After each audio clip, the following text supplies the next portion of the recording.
Is that what I think it is?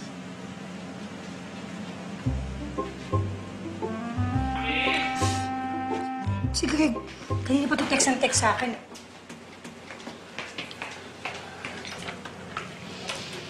O, Dad? May kasama.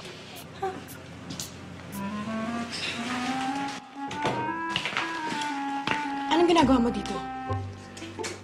Is it true? Buntis ka?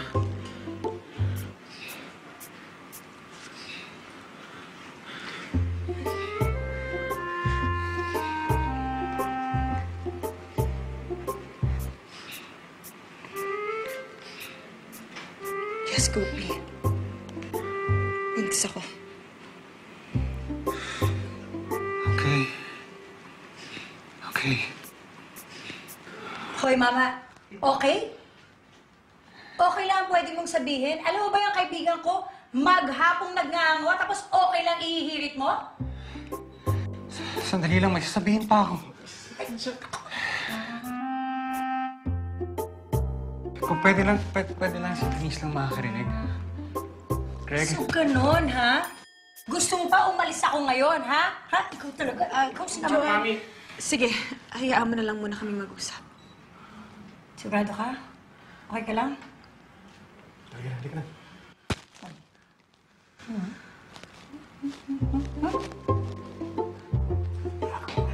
Ang dali, bag po.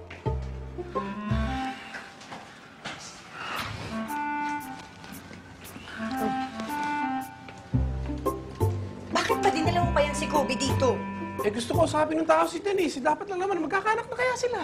Eh yun na nga eh. Inunahan mo na naman si Denise. Ikaw na naman ang bisto kay Kobe na buntis siya.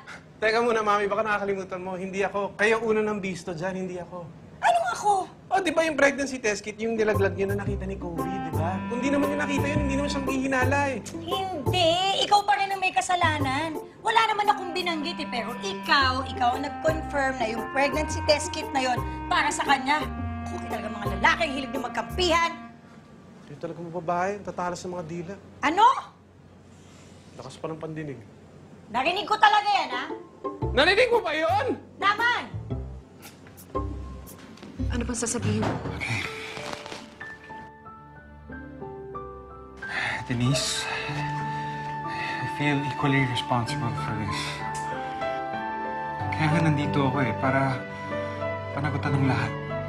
Hindi mo kailangan pagdaanan ito ng mag-isa.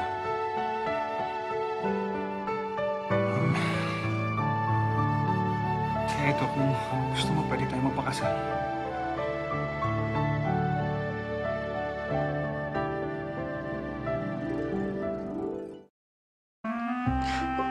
Kasal? Nagpa-propose ka sa akin? Will you marry me?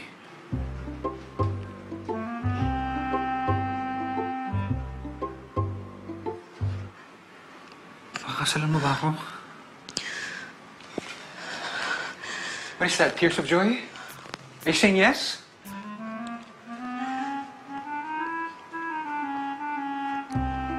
Hindi. Hindi.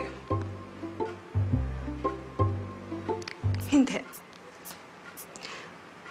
Kobe, not like this. Sige nga, tapatin mo nga ako. Nagmamahalan ba tayo?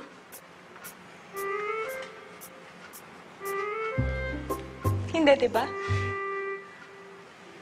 Gusto ko, pag inaya ako magpakasal, yung makihina yung tuhod ko, yung lulukso yung tibok ng puso ko. Hindi yung ganito na alam ko napipilitan lang yung lalaki. Hindi ako napipilitan. Kobe, hindi kita pipikutin, okay?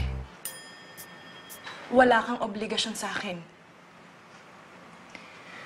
Ngayon pa lang sinasabi ko na sa'yo, pwede kang lumabas. Pwede kang makipag-date sa kahit sinong gusto mo. Because we're not in any way committed sa isa't isa. Besides, I am not the one for you. At hinding-hindi rin ikaw ang para sa akin. Okay. You're right. Kung yan ang decision mo, I'll respect it. But please, just tago mo na lang yung singsing. In case magbago yung isip mo. Huwag na. Denise, please, come on, please. Just keep it. Just in case. Okay?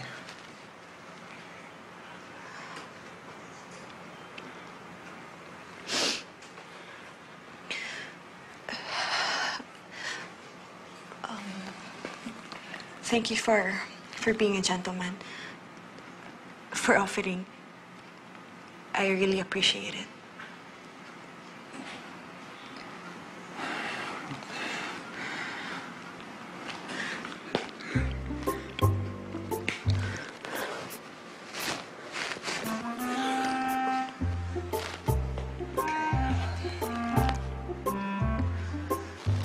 Go ahead.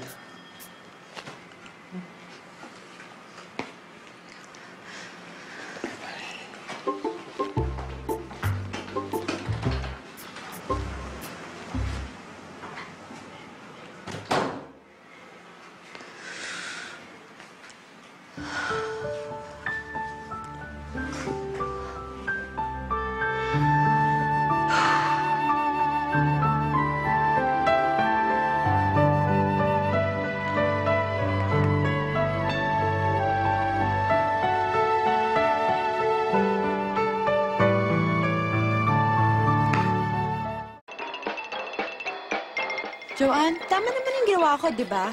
Na hindi ko tinanggap yung proposal ni Kobe. Oo naman, ano? Bakit ka naman mapapakasal sa taong hindi mo naman kilala? At saka, hindi yun yung ini-imagine ko na wedding proposal sa akin eh. Naku, malay ba natin kung wife-beater yun o pedophile? You'll never know.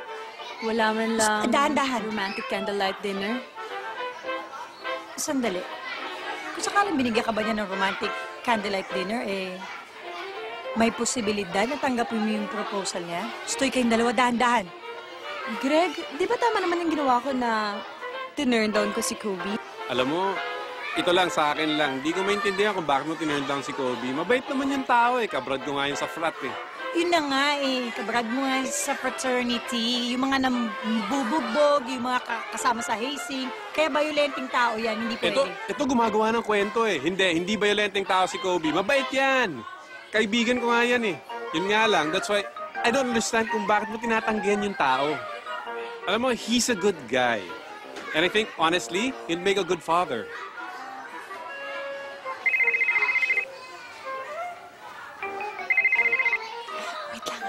Hello?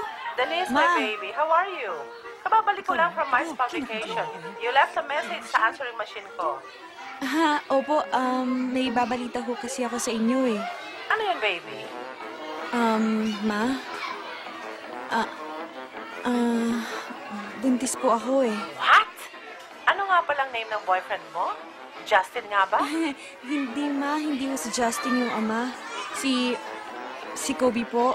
And Mom, we're not getting married.